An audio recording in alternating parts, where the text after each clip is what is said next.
देखिए, अगर किसी के पास फाइनेंशियली बैकअप भी है, उसने ट्रेनिंग भी करी हुई होती है, तब भी वो बंद कर देता है, तो सीधा सा कारण है कि वो उसका काम से ऊब चुका है।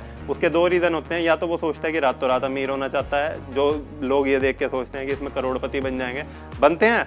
नमस्कार भाइयों, मैं परवेश वेलकम करता हूं आपका अपने YouTube channel India farming technology में। भाइयों, आज हम पहुंचे हुए हैं सहारनपुर में विकास लाइवस्टॉक में। यहाँ पर विकास जी से हम बात करेंगे किस तरह से फार्मिंग करते हैं, कब से कर रहे हैं, ये आइडिया उनको कैसे आया, कैसे इस लाइन में आए, आज इनको कितना इससे मुनाफा है। साथ में भाई यही बात करेंगे कहाँ पे सेल करते हैं, किस रेट में सेल करते हैं। तो चलिए दोस्तों, वीडियो शुरू करते हैं। नमस्कार सर।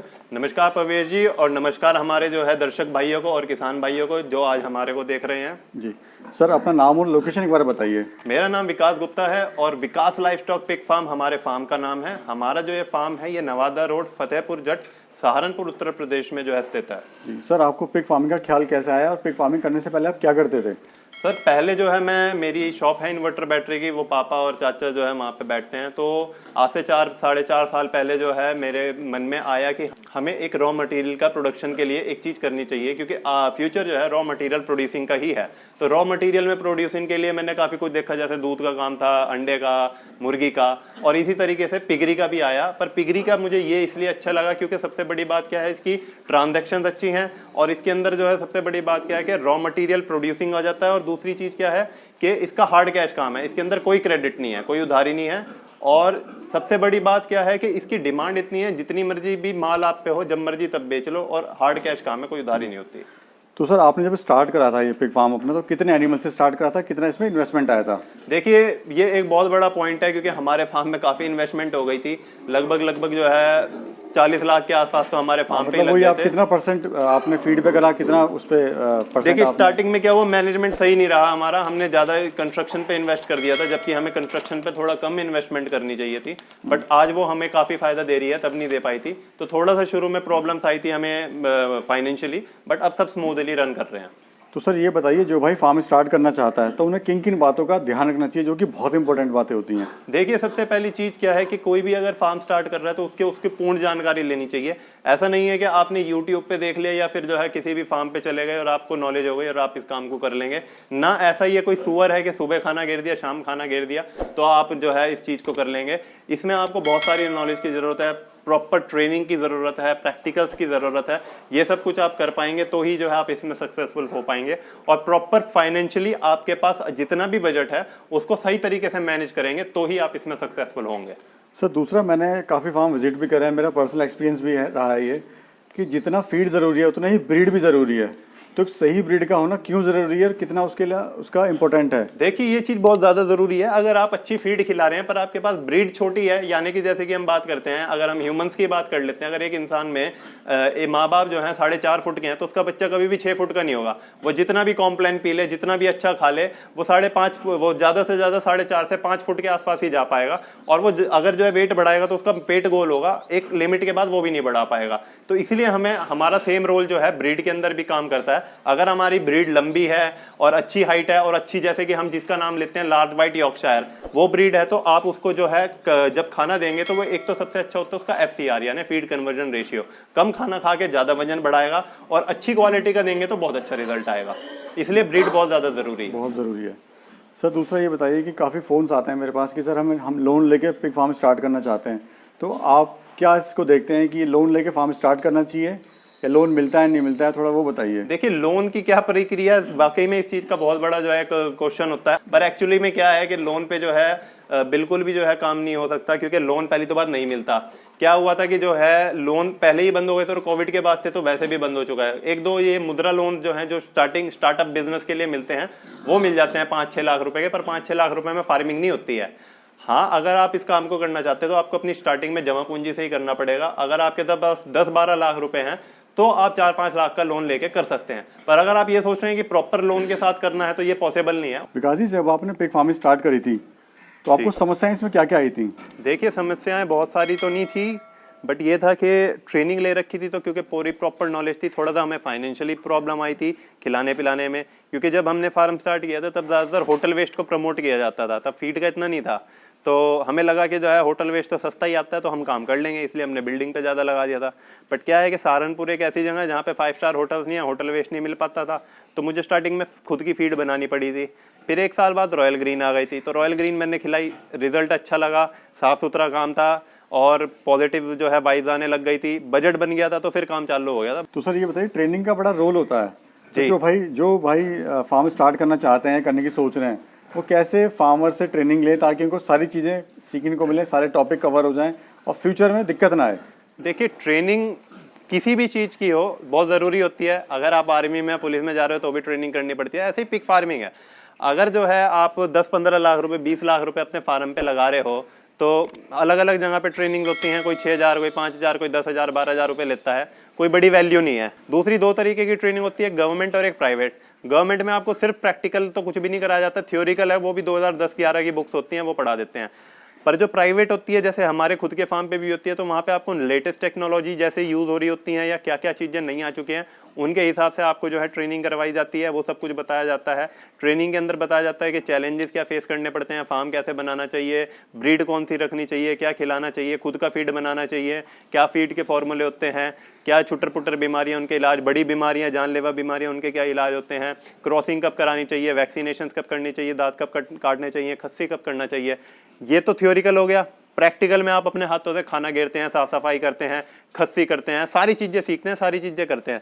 वो क्यों? वो इसलिए ताकि जो है आप अपना जो है यहाँ पे फार्म पे रह के अपना डर दूर कर सकें, और बाद में जब आप अपना फार्म स्टार्ट करें तो बिना किसी हैजल फ्री, किसी टेंशन के अच्छे से काम को कर पाएँ। सर एक बहुत बड़ा क्वेश्चन है कि जब पिग फार्म स्टार्ट करता है कोई फार्मर, उसके पास पैसा भी होता है, उसने ट्रेनिंग भी करी होती है, लेकिन फार्म उसका बंद क्यों हो जाता है? क्या रीज़न होता है सर? देखिए, अगर किसी के पास फाइनेंशियली बैकअप भी है, उसने ट्रेनिंग भी करी भी होती है, तब भी वो बंद कर देता है, तो सीधा सा कारण है कि वो उसका काम से ऊब चुका है। उसके 2 रीज़न होते हैं, या तो वो सोचता है कि रातों रात अमीर होना चाहता है, जो लोग ये देख के सोचते हैं कि इसमें करोड़पति बन जाएंगे, बनते हैं, बट पेशेंस चाहिए, क्योंकि इसमें जो है ऐसा नहीं है कि 6 महीने बाद पैसा आना स्टार्ट हो जाता है, और अगर आता भी है तो वो वहीं रोटेट हो जाता है, क्योंकि उनको खिलाने पिलाने में अगले जो बैच होते हैं उनमें तैयार होता है। तो 1.5-2 साल के बाद आके जो है इसमें पैसा अच्छा आना स्टार्ट होता है, तब तक लोगों का पेशेंस टूट जाता है, सब्र का बांध टूट जाता है, और उन्हें अच्छा नहीं लगता और वो बंद कर देते हैं इस काम को। सेकंड थिंग क्या है कि इसके अंदर आदमी को बंधना पड़ता है, सुबह भी सफाई करवानी है, खाना घेरना, शाम को भी सफाई करनी है, खाना घेरना है। इसमें किसी भी आदमी से आप रोज नहीं मिल रहे हो, जैसे दुकान खोल के बैठ जाओ, आपके पास लोग आ रहे हैं, कस्टमर आ रहे हैं, आपका इंटरेक्शन हो रहा है, थोड़ा सा आपका जो है मन बहल जाता है। बट इसमें ऐसा कुछ नहीं है, इसमें तो सुबह काम करना, शाम काम करना है। सर ये बताइए कि आज फार्म को फीड पे चलाना बड़ा मुश्किल हो गया है, क्योंकि कॉस्ट बहुत ज़्यादा बढ़ गई है, तो कैसे फीड पे फार्म चलाएं, कैसे कॉस्ट कटिंग करें? देखिए, एक्चुअली में क्या है कि फार्म पे जो है, हाँ फीडिंग की कॉस्ट बढ़ गई है, बट क्या है कि रॉ मटेरियल महंगा हुआ है। जो मेन यूज होता है इसके अंदर वो है सोया। सोया इस टाइम आसमान छुआ हुआ है, जब सोया का रेट कम होगा तो फीड के रेट कम हो जाएंगे फिलहाल। सेकंड, हमारे एनिमल का रेट बढ़ चुका है, वो भी धीरे धीरे बढ़ेगा, क्योंकि आप देख रहे हैं कि पेट्रोल के रेट बढ़ रहे हैं, तो सीधी सी बात है महंगाई बढ़ेगी ही बढ़ेगी। सारा खेल ट्रांसपोर्टेशन से है। सेकंड थिंग क्या है कि अगर हम अपने फीड कॉस्ट कटिंग करनी है, वैसे तो ज़्यादा इसमें कोई कॉस्ट कटिंग हो नहीं सकती है, क्योंकि आप अगर कुछ भी जो है एक्स्ट्रा इसके अंदर करेंगे, जैसे सब्जियां खिला दी या फिर कुछ भी कर दिया, तो उसका आपका FCR बिगड़ेगा। FCR यानी फीड कन्वर्जन रेशियो, यानी कि इतना खिला के इतना वजन देना, वो बिगड़ जाएगा, आपका समय ज़्यादा लगेगा। बट फिर भी आप थोड़ा बहुत करना चाहें तो इसमें प्रोटीन्स के बाय प्रोडक्ट्स यूज़ कर सकते हैं, वो आप फीड में मिला के दे सकते हैं। जैसे कि आपका बियर वेस्ट टाइप कोई चीज़ हो गई, या फिर जो आपको एक्सपायरी वाला दूध या कॉम्प्लान मिल जाता है, वो आप फीड में मिला के दे दें, उससे आपको अच्छा रिजल्ट मिलेगा, बट लिमिट में। सर ये बताइए, आप फीड खुद का बनाते हैं, कंपनी का आप लेते हैं? देखिए, मैं पहले जब पिछले 1 साल तो जो है, मतलब जब स्टार्टिंग किया था तो 1 साल मैंने अपना बनाया था, क्योंकि तब किसी कंपनी का फीड नहीं आता था। बट उसके बाद जब से रॉयल ग्रीन आया तो मैं रॉयल ग्रीन का ही फीड यूज़ कर रहा हूँ, और रॉयल ग्रीन का डिस्ट्रीब्यूटरशिप भी है। अगर किसी को जो है फीड चाहिए हो तो वो व्हाट्सएप कर सकता है, व्हाट्सएप नंबर शो हो रहा होगा। सर ये बताइए, दूसरा, एक फीमेल को स्टार्टिंग से लेकर एंड तक कितना खर्चा उस पर होता है, कितना उससे प्रॉफिट ले सकते हैं? देखिए, एक फीमेल को हम ये मान के चले कि पैदा होने से लेके 100 किलो तक जब तक नहीं होती है, तब तक लगभग 6,500 का फीड खाएगी। 2-2,500 हमने वो जोड़ लिए, जो मादा ने खाया, नर ने खाया, बिजली का बिल। एक फीमेल हमारी 8,000 की तैयार हुई, फिर उसे हमने 100 किलो पे क्रॉस करा दिया, तो 1 साल में वो लगभग 20,000 रुपये का खा जाएगी। ठीक है ना। उस 20,000 रुपये में 1 साल में वो 2 बार भी आ जाएगी, और लगभग 8 का एवरेज उसने दिया, तो 16 बच्चे जो है वो दे देगी। अब 16 बच्चों ने 6500 के हिसाब से खाया, तो टोटल 1.5 लाख रुपए के आसपास का हमारा इन्वेस्टमेंट आ जाएगा एक फीमेल पे, जिसमें कि हमारे जो वो 16 बच्चे जब 100 किलो के बिकेंगे तो लगभग 2 लाख रुपए के आसपास के वो मोटे मोटे बिक जाएंगे। 50,000 के आसपास का हमें नेट प्रॉफिट एक फीमेल से 1 साल में आएगा, यानी 4,000 रुपये पर महीना उसने हमें कमा के दिया। दूसरा सर ये बताइए 0 से 100 केजी होने पे को कितना समय कितना फीड लगता है? डिपेंड करता है कि जो है वो चीज़ आपकी कैसे है। अगर आप अपनी फीड खिला रहे हैं तो थोड़ा FCR बढ़ जाता है क्योंकि वो कच्ची फीड होती है, तो उसमें लगभग 7 से 8 महीने लग जाते हैं और 6500 से 7000 रुपये के आसपास कॉस्ट आ जाती है। अगर आप किसी अच्छी कंपनी का फीड खिला रहे हैं, जैसे मैं रॉयल ग्रीन का खिला रहा हूँ, तो उसमें मोटा लगभग जो है 6,500 से 7,000 रुपये लगते हैं। दूध से हटाने बाद 6 महीने लग जाते हैं उसे 100 किलो होने में, और अच्छा रिजल्ट आपको मिल जाता है। दूसरा सर ये बताइए, अगर कोई भाई पिग फार्म स्टार्ट करना चाहता है तो मिनिमम कितने बजट से स्टार्ट करे, कितने एनिमल से स्टार्ट करे और कितना उसको वो प्रॉफिट ले सकता है इससे? देखिए, बजट का डिपेंड करता है कि एक फीमेल पे जो है 1.5 लाख रुपए के आसपास की इन्वेस्टमेंट होती है, जिसमें से जो है 50,000 रुपए जो है हमें उसके घर बनाने में लगते हैं, और 20,000 रुपए की मादा आ गई, और 80,000 रुपए हमारे पास होने चाहिए उसको खिलाने पिलाने के लिए, और जो उसके बच्चे पैदा होंगे उनको 100 किलो तक करने के लिए। जब वो बच्चे 100 किलो के हो जाएंगे, वो बिकेंगे, वही पैसा रोटेट हो जाएगा। तो मोटा मोटा एक फीमेल पे 1.5 लाख, यानी कि 10 फीमेल पे 15 लाख रुपए हो गए।